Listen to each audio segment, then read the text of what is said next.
Parti de 150 000 francs, à peine 250 €, il est parvenu à créer une entreprise agro-industrielle dont la valorisation aujourd'hui est supérieure à 2 millions d'euros. Ce qui est important, ce n'est pas le montant de départ. Parce que beaucoup d'entre vous sont bloqués en disant « Oui, mais Philippe, je n'ai pas de capital. Tu as au moins 250 €, n'est-ce pas ?» Il a lancé son business avec 250 €. Il est revenu de l'étranger, de la diaspora, en poche. C'était la somme qu'il avait. Et à force d'y croire, il est parvenu à bâtir aujourd'hui une marque qui est une référence dans l'agro-industrie au Cameroun. J'ai nommé Tanti. Son histoire est très inspirante parce qu'elle démontre que l'industrie, ce n'est pas une question de milliards. Je vous l'ai déjà dit, beaucoup de choses dans nos pays sont faites de manière archaïque. Et avec juste l'acquisition de quelques machines, il vous est possible de commencer à entrer dans le secteur de l'industrie et à prendre des parts de marché. Aujourd'hui, nous sommes ici dans ces locaux à Yaoundé au Cameroun et nous sommes venus avec une cohorte de jeunes de la diaspora qui l'année dernière était à Back to Africa, l'événement que j'organise au Palais des Congrès tous les ans. Cette année, il se tiendra les 11 et 12 octobre et c'est le moment pour toi de prendre ta place parce que nous sommes en tarif de lancement. Pendant cet événement, des gens comme toi sont venus et ont eu envie d'explorer des pistes de business sur le continent africain. Et aujourd'hui, ils sont au Cameroun, ils viennent des États-Unis, de la France, de plein de pays, avec pour but de venir toucher du doigt les réalités de l'entrepreneuriat local. Et ils repartent d'ici en étant complètement transformés. Je te souhaite donc d'être des nôtres l'année prochaine. Prends ta place pour venir apprendre auprès d'industriels locaux qui étaient dans la diaspora, qui comprennent ta situation et qui veulent t'aider à te lancer. Tu n'as pas besoin d'argent. L'argent, ce n'est pas le problème. 250 €, tu peux les avoir. Ça veut donc dire que ce qui te manque, c'est autre chose. Et il faut que tu viennes l'apprendre auprès de ceux qui l'ont appris. Ça lui a pris 25 ans. Mais tu n'as pas besoin de 25 ans. Tu n'as pas besoin de 25 ans si tu veux toi aussi commencer à gagner de l'argent en Afrique. Back to Africa, c'est l'événement auquel je te convie cette année si tu as réellement envie d'avoir un accélérateur dans ta carrière. On va aller écouter Thierry Niamen tout de suite et il va te donner quelques conseils qui vont te permettre d'y voir un peu plus clair. C'est parti.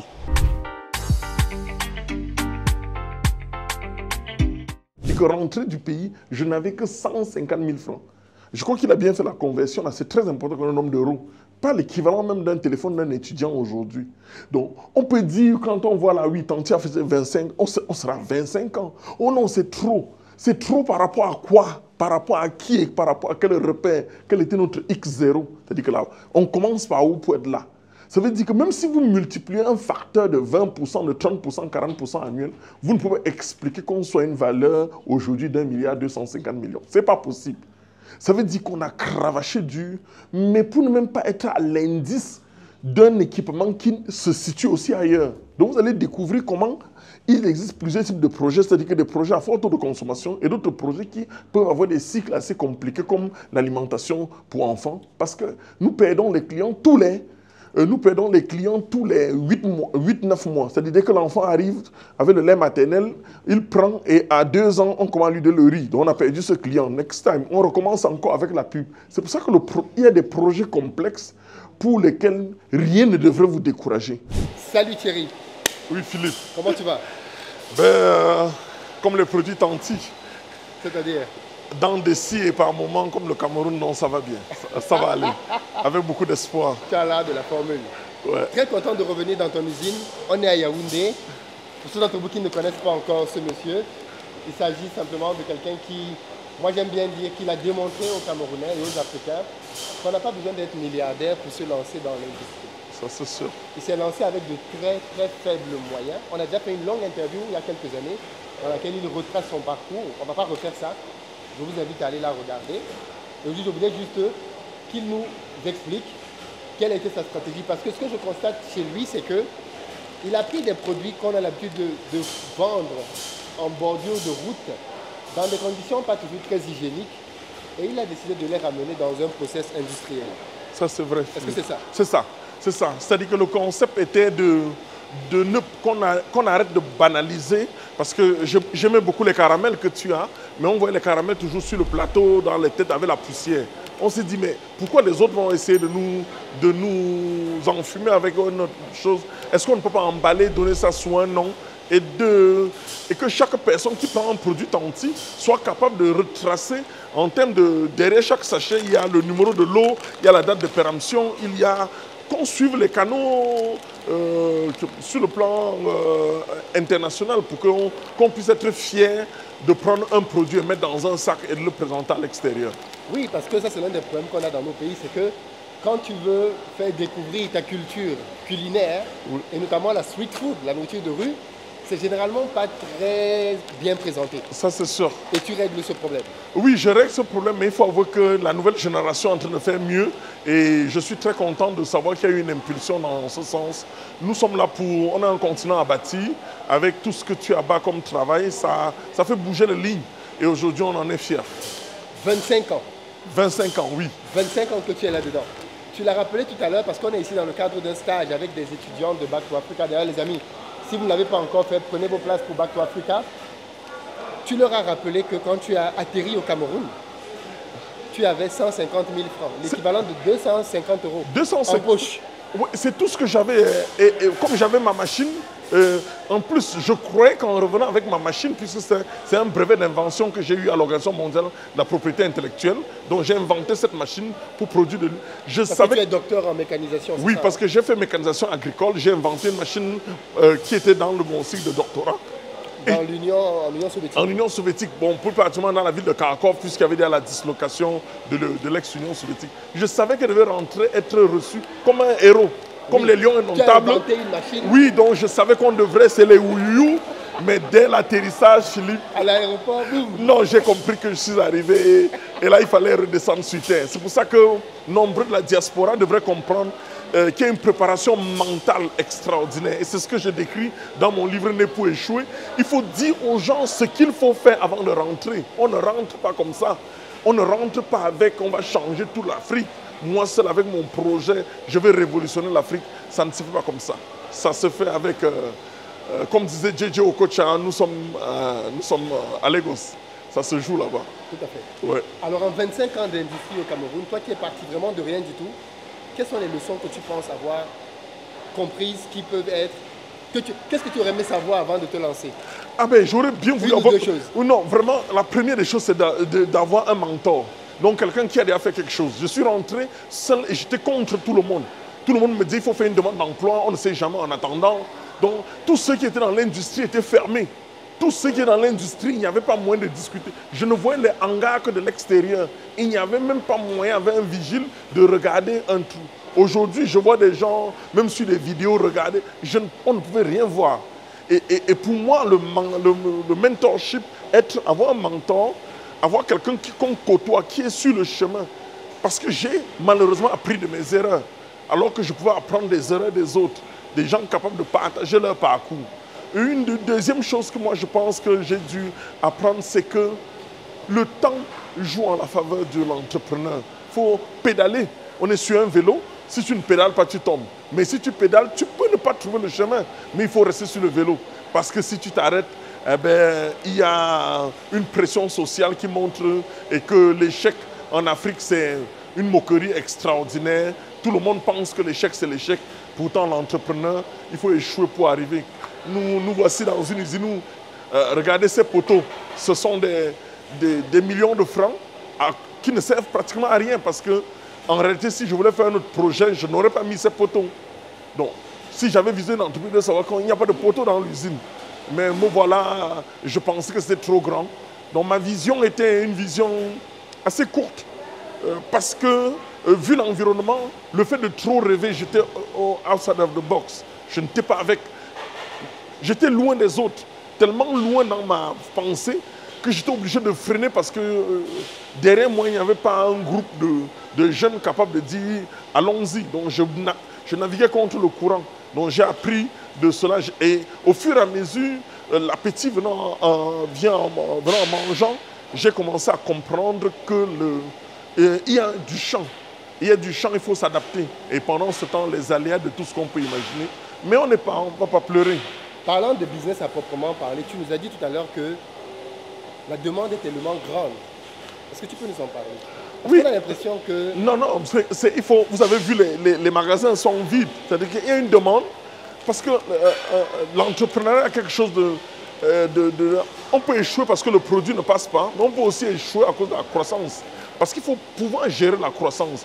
Gérer la croissance, c'est avoir un flux en termes de fonds de roulement, c'est avoir énormément de matières premières, avoir énormément d'emballage et avoir suffisamment de points de vente capables de te payer au cash pour avoir soit un crédit fournisseur, soit une banque qui te donne de l'argent à un crédit. Donc, ce petit cycle fermé, c'est-à-dire qu'on appelle le cycle d'évolution d'un produit, il faudrait le réduire à 2-3 semaines. Pourtant, moi, je le suis pratiquement à 4, 5, 6 mois. C'est-à-dire que l'argent qui entre dans le process ne reviendra que dans 6 mois. Et ça, il faut tenir les autres, 6 mois. Ouais. Donc, ça devient quelque chose que je trouve assez... Donc il y a une grosse demande, il y a une grosse avec une grosse contrainte qui vient avec une grosse contrainte financière. Et c'est pour ça que moi je reprends encore suite à Chen en disant, s'il y a des jeunes de la diaspora qui croient à un projet, qui croient à un jeune qui a bâti sa réputation honnête et visible, traçable sur 25 ans, allons-y. Je sais que beaucoup aiment les 30% mensuels, et donc vraiment de ne pas me contacter. Mais s'il y a quelqu'un qui pense, qui croit qu'on peut construire l'avenir, j'ouvre le capital et ensemble nous pouvons aller. On n'a pas besoin de beaucoup, on essaie d'évoluer ensemble.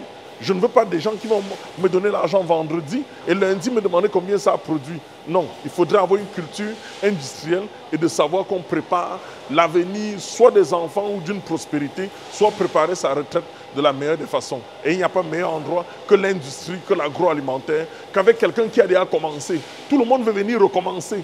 Pourtant, il y a des gens avec qui il faut se mettre ensemble pour aller sur le chemin. Et je pense que je suis très fier de tout ce que tu fais. Il faut que je te le dise ici. Nous n'allons pas te célébrer quand tu ne seras pas là. C'est que tu fais bouger les lignes. Et quand tu fais bouger les lignes, les gens ne comprennent pas. Moi, je pense que l'État ou les gouvernements africains devraient investir, investir au pays, de façon à te donner plus de moyens, afin que cette sensibilisation puisse sortir une série de personnes. Quel est le diplôme que nous pouvons t'offrir? C'est de dire que tu as sorti des personnes des maisons. Et là, moi, j'insiste parce que quand nous sommes en train de vouloir produire, nous ne regardons pas plus loin. Nous ne nous demandons pas est-ce que ça va aller. Et il y a des blocages et il faudrait qu'il y ait des exemples et des échanges entre des personnes qui n'ont pas de prix. Une fois, j'ai entendu que Partout Africa est cher. Il dit, vous ne savez pas quel est le prix de l'échec. Parce que si vous connaissez le prix de l'échec, vous serez en train d'aller là-bas. Voilà. Et nous, on est prêts à venir partager notre expérience. Tu sais que c'est... dès que tu viens, on est ensemble et on est fiers de ce qu'on fait. Et ne pas toujours avoir une comparaison absolue. Parce que d'autres vont se lancer avec 100 000 francs, d'autres avec 100 millions. Mais il faut se lancer uniquement avec le montant que vous êtes prêt à perdre. Et si vous vous lancez-vous avec le montant que vous voulez, mais soyez sûr que vous pouvez le perdre. Si vous pouvez le perdre, moi je n'avais que 150 000 à perdre. Il y a d'autres qui sont prêts à perdre 200 millions et il n'y a pas de problème. Et à cette dimension de savoir que c'est 1 plus 1 qu'on évolue et on redimensionne le projet pour avoir la bonne maîtrise de son projet. Tant qu'on n'a pas la bonne maîtrise, on navigue à vue juste parce qu'on a veut copier un autre projet qui marche en Inde ou en Côte d'Ivoire. Je vais te poser une question sur un sujet que j'ai l'habitude d'aborder ici parce que j'aime bien parler avec toi parce que tu es très concret là-dedans. Est-ce que tu t'imaginais que le vol pouvait être aussi présent et avoir un tel impact dans ton business au départ? Sincèrement, moi, je n'ai jamais touché. On m'a dit que ce sont les... On me vole trop parce que je ne connais pas l'entrepreneur. Non, c'est parce que tu ne connais pas, c'est parce que... non, les voleurs peuvent te rendre bête. Parce qu'à un moment, Philippe, tu es ingénieur, c'est-à-dire un tableur Excel, tu te demandes, ils te font douter. Et le gars qui te vole est d'une intuition inimaginable parce que ce qu'il crée, je t'assure, même avec tous les diplômes là, tu ne peux pas les avoir. Et il y a une façon de contourner. Donc le vol, comme je dis, est systémique. Il est devenu, c'est une gangrène. Je ne sais même pas comment, c'est le premier facteur dans la croissance, le premier. Pour le Cameroun ou en Afrique subsaharienne, je ne sais pas, on peut éliminer certains pays où les gens sont...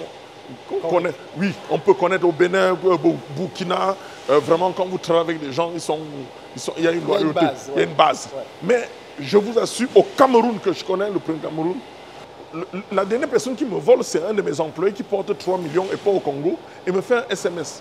Je reconnais que j'ai mal fait. Mais considérez cet argent-là comme un prêt. Dans tous les cas, il veut vous rembourser. Il est parti. Philippe, qu'est-ce que tu veux que je te dise? C'est en novembre, hein, parce qu'il dit dernier, tu as l'impression que c'est en 2023. Il prend 3 millions, il t'envoie un message. Oui, il m'envoie le message. Il m'envoie le message. Depuis le téléphone de passe. Oui, considère. Oui, il faut considérer. Non, Philippe, c'est que... On peut écrire des films avec la réalité. Non, je préfère... vraiment, je t'envoie la capture d'écran parce que j'ai gardé ça parce que c'est un souvenir très fort. Incroyable. Oui, c'est incroyable. Et quand on dit 3 millions pour une PME, c'est 5 000 € à peu près, oui. C'est 5 000 € que vous perdez alors que... il y a un tu viens d'expliquer que c'est 6 mois pour récupérer l'argent. Pour récupérer l'argent qui est entré, ce n'est pas le bénéfice. Oui. C'est incroyable. Mais je pense que dans le vol, nous devons... Il y a une rééducation. Moi, je ne peux même pas toucher... Philippe, si tu reçois un message, je ne regarderai même pas qui a lu le message. Je ne sais pas comment on peut faire pour toucher ce qui appartient au tribunal. Non. Même j'ai eu des crédits de l'État et tout le monde le sait. Je suis le meilleur qui rembourse, quel que soit ce qu'on dit. Quand ça ne m'appartient pas, je dois rembourser. C'est une philosophie de vie. Et ceux qui investissent à Interfood ne peuvent même pas douter un instant de ma moralité. Depuis le lycée, tout le monde me connaît dans ce... Mais on ne comprend pas ce qui se passe. Une jeunesse d'une... Peut-être affamée. Dans un podcast ailleurs, j'ai dit la souris qui vole le soutien-gorge, c'est pour faire quoi avec? C'est pour dire que les gens sont prêts à voler même ce qu'ils ne vont pas utiliser. Oui. Nous avons vu comment notre frère chez Bétain, tous les câbles sont partis, on retarde un projet sur 6 mois. Retarder, c'est pas là. Il y a les frais additifs. Tu dois commencer à rembourser le crédit bancaire. Sans rembourser, et très vite. Le banquier va savoir qui a volé. Le banquier veut son argent. Ce sont des salaires d'autres Camerounais qui sont immobilisés parce que le projet n'a pas commencé, donc ils ne peuvent pas commencer à travailler. Ils ne peuvent pas donc les familles les conséquences du vol, et je pense que nous, les aînés, doivent être...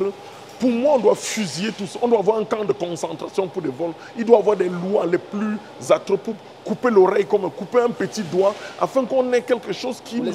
Pour les identifier. Et moi, je suis prêt, dans tous les cas, tu vas poster 3 ou moins 4 de personnes. Les gars, attendez-vous. On va vous afficher jusqu'aux faces. On va vous retrouver. Oui. Hein, investir au pays, nous, on ne veut pas en parler du vol. On sait qu'on ne va pas l'anéantir à zéro, mais nous n'allons pas laisser. Et tu vas voir, Philippe, avec tout ce que tu as fait, je pense que les gens comprennent que tu as mal. On ne peut pas te porter une voiture, aller garer quelque part et te dire... Et on veut que tu passes une nuit tranquille. Voilà. Tu fournis un effort. Parce que dans leur tête, il a l'argent. Non, tu as même volé même avant d'avoir l'argent. Parce que avoir l'argent, c'est encore bien. On dit qu'il a volé avant d'avoir. Donc, oui, donc si je vole, où est le problème? Qu'est-ce qu'on dit? Il ne peut pas avoir tout ça. Tu vois, tu as démissionné. Tu n'étais pas un chômeur. Si quand on dit non, c'est sûr, on ne sait pas. On ne sait pas, parce qu'on n'arrive pas à croire au culte de l'effort. Nous devons aussi développer dans certains thèmes, apprendre à aimer les autres. On ne peut pas continuer à être dans « aide-moi à détester quelqu'un ».